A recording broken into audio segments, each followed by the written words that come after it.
الحمد لله على هذا الاجتماع في هذه الرحاب الطاهرة، فعسى من هذا الاجتماع يحصل لنا الجميع الانتفاع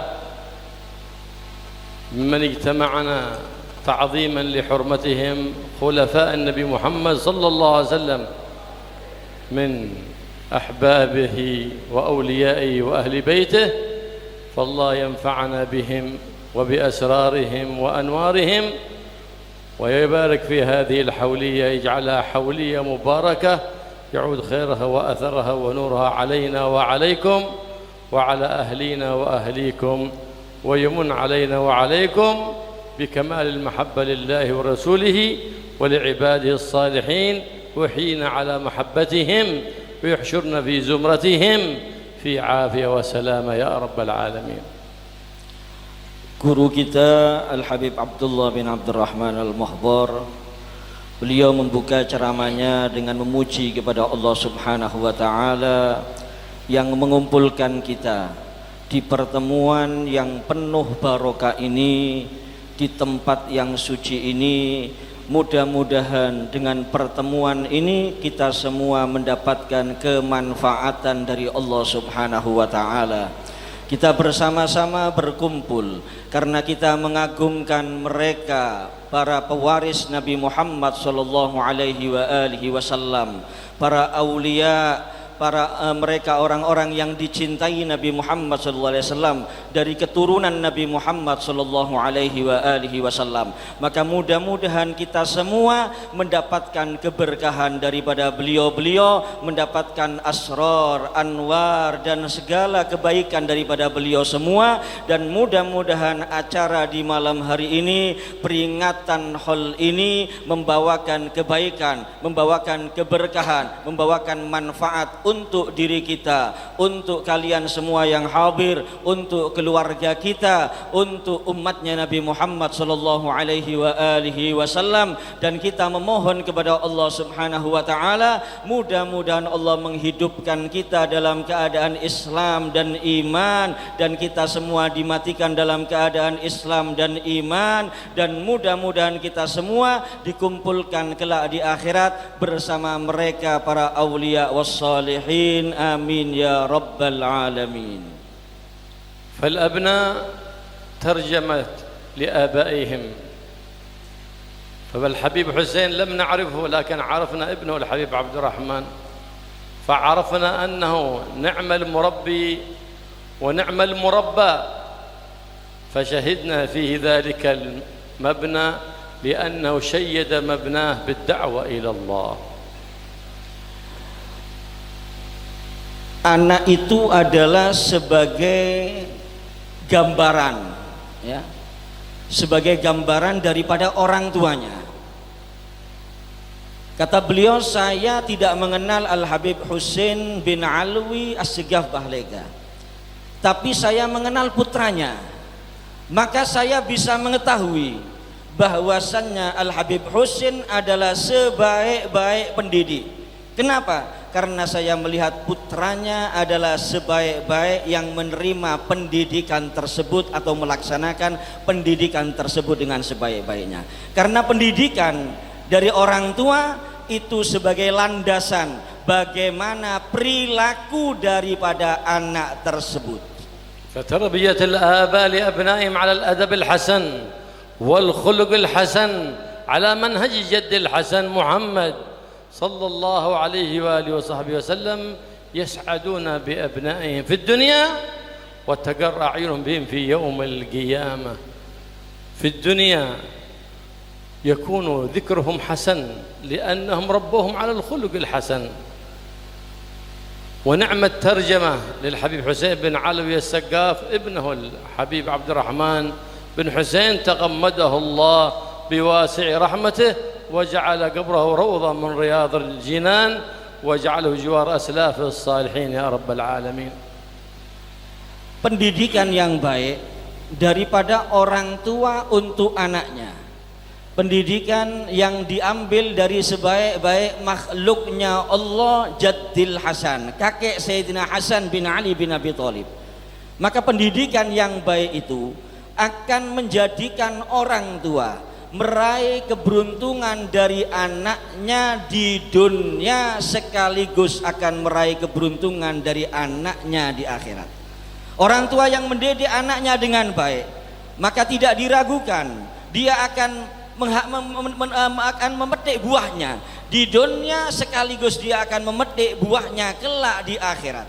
Dan ketahuilah, sebaik-baik biografi daripada almarhum Al-Habib Husin bin Alwi As-Segaf tidak perlu diterangkan panjang lebar. Sebaik-baik biografi beliau adalah bagaimana kita lihat putra beliau almarhum Al-Habib Abdurrahman bin Husin As-Segaf. Oleh karena itu mudah-mudahan almarhum Al-Habib Husin, Al-Habib Abdurrahman diliputi pusaranya dengan rahmatnya Allah Subhanahu wa taala, kuburannya dijadikan taman surga, dan mudah-mudahan dikumpulkan bersama kakeknya Nabi Muhammad sallallahu alaihi wa alihi wasallam. وقد قال السلف الصالح اترك لأولادك الأدب والخلق الحسن ولا تترك لهم الذهب بلا أدب ولا خلق حسن فإن الذهب يفنى ويبيد ويبقى ذكرك في أولادك بالذكر الحسن إن أنت ربيتهم على الأدب الحسن والخلق الحسن.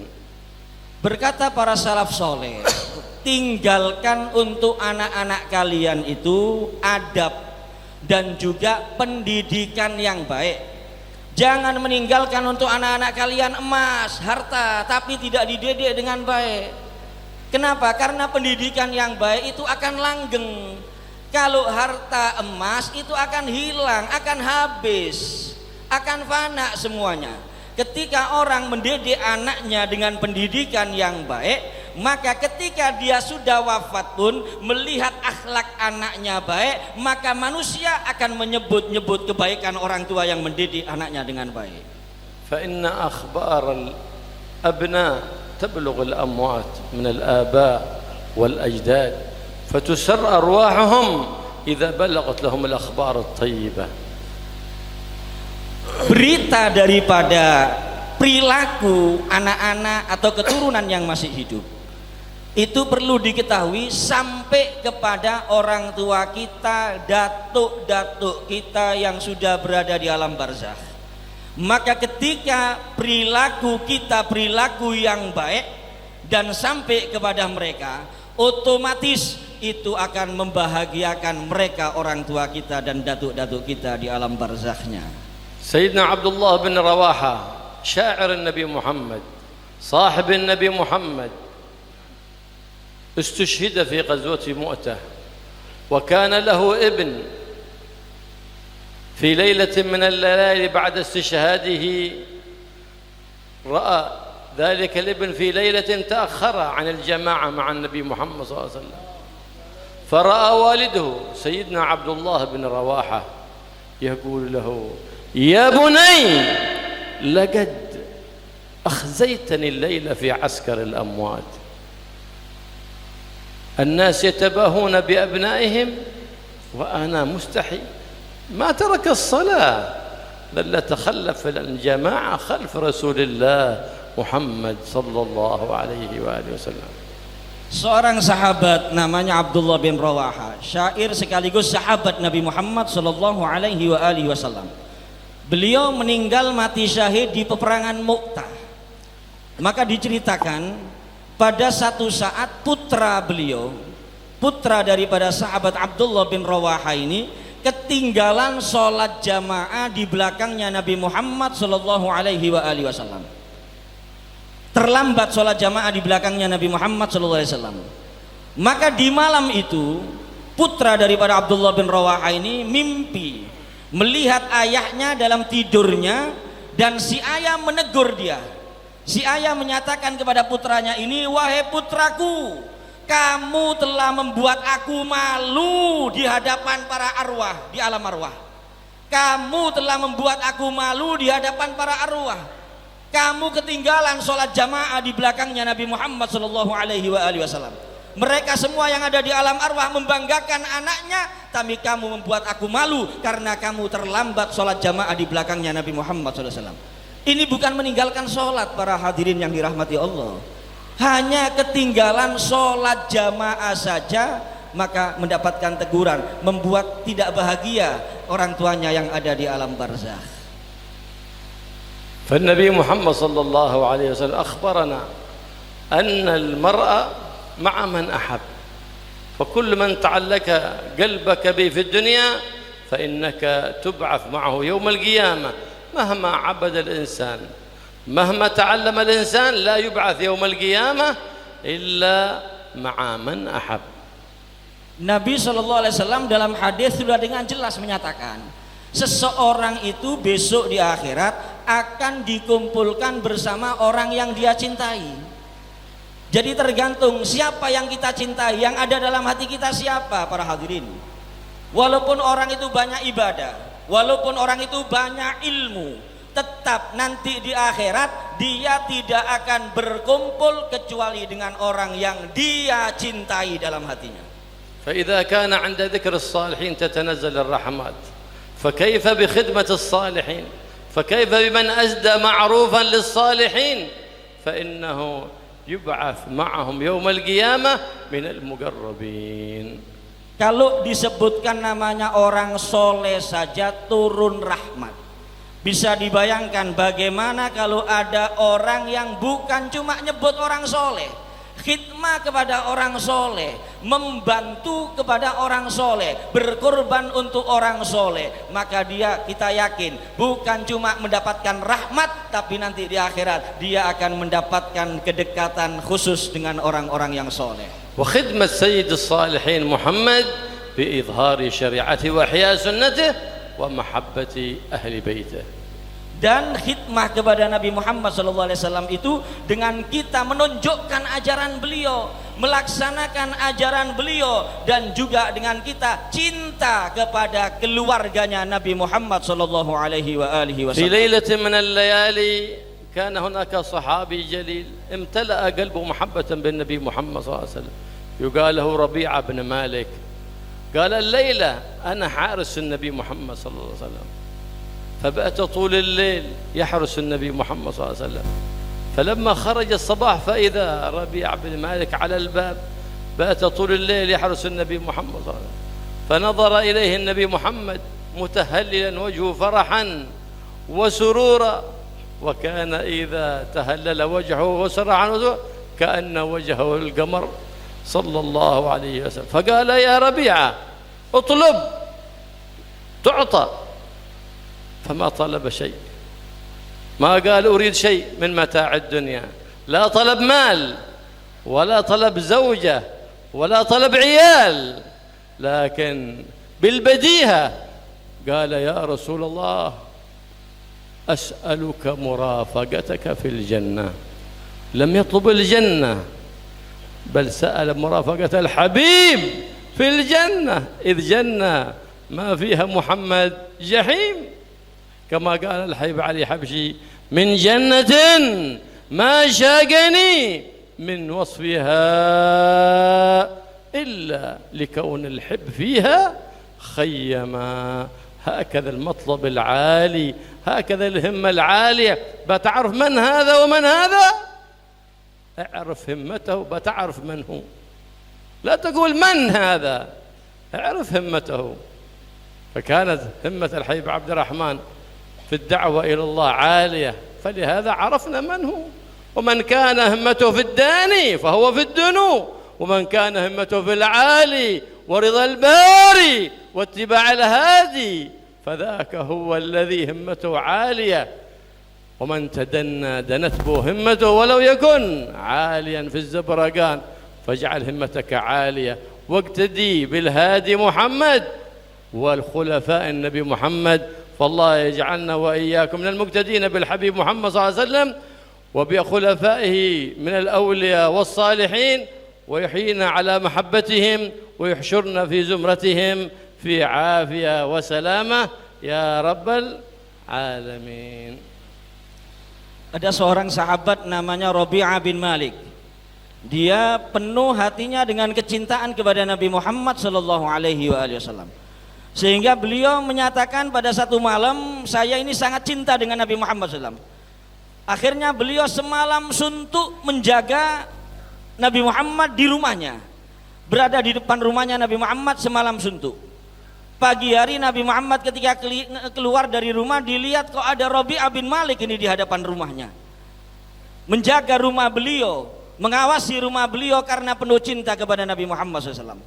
Maka Nabi Muhammad melihat yang seperti itu, beliau sangat gembira, sangat bahagia. Dan Nabi Muhammad itu kalau bergembira, berbahagia, kalau wajahnya berseri-seri, maka seperti bulan purnama. Itu Nabi Muhammad SAW, terlihat sangat indah. Maka Nabi Muhammad menawarkan sesuatu kepada Rabi'ah bin Malik. Wahai Rabi'ah, silakan, kamu mau minta apa? Silakan. Dari saya mau minta apa? Ditawari oleh Nabi Muhammad SAW. Kita lihat bagaimana permintaan daripada sahabat yang hatinya penuh cinta kepada Nabi Muhammad SAW. Tidak minta harta, tidak minta istri, tidak minta anak, tidak. Beliau menyatakan, aku memohon kepadamu untuk bisa berkumpul bersamamu di dalam surga. Aku minta bisa berkumpul bersamamu ya Rasulullah di dalam surga. Bukan minta surga loh ini hadirin, minta kumpul sama Nabi Muhammad dalam surga. Karena surga itu kalau nggak ada Nabi Muhammad itu neraka, kata beliau tadi. Surga nggak ada Nabi Muhammad, neraka. Habib Ali bin Muhammad Al-Habsyi bagaimana dalam qasidanya? Fi jannatin ma syaqani min wasfiha illa liqaunil hibbi fiha khayyama. Surga itu yang aku rindukan bukan bidadarinya, bukan sifat-sifatnya surga, kenikmatannya surga, makanannya surga, minumannya surga. Yang aku rindukan untuk masuk surga itu karena di situ ada yang sangat aku cintai, yaitu Nabi Muhammad sallallahu alaihi wasallam. Beginilah semangat itu, semangat yang tinggi. Semangat yang tinggi, cari ridhonya Allah, cari kedekatan dengan Nabi Muhammad sallallahu alaihi wasallam. Dan itu semangat daripada almarhum Al-Habib Abdurrahman bin Husain As-Segaf. Semangatnya semangat tinggi, berdakwah kepada Allah, memperjuangkan agama Allah, mencari ridhonya Allah, membahagiakan Nabi Muhammad. Maka diraih angan-angannya, diraih cita-citanya. Kalau orang itu semangatnya hal-hal yang hina, yang gak ada nilainya di sisi Allah, maka dia juga akan menjadi orang yang hina. Kalau pingin tahu orang itu mulia atau tidak mulia, kita lihat apa semangatnya dia, apa tujuannya dia, apa angan-angannya dia. Kalau angan-angannya tinggi, ridhonya Allah, kumpul sama Nabi Muhammad, kumpul dengan pewarisnya Nabi Muhammad, mengikuti pewarisnya Nabi Muhammad, maka ketahuilah dia akan mendapatkan kemuliaan dunia, kemuliaan akhirat. Tapi kalau tidak, dia akan hina. Itulah yang disampaikan tadi oleh guru kita Al-Habib Abdullah bin Muhammad Al-Muhdhar.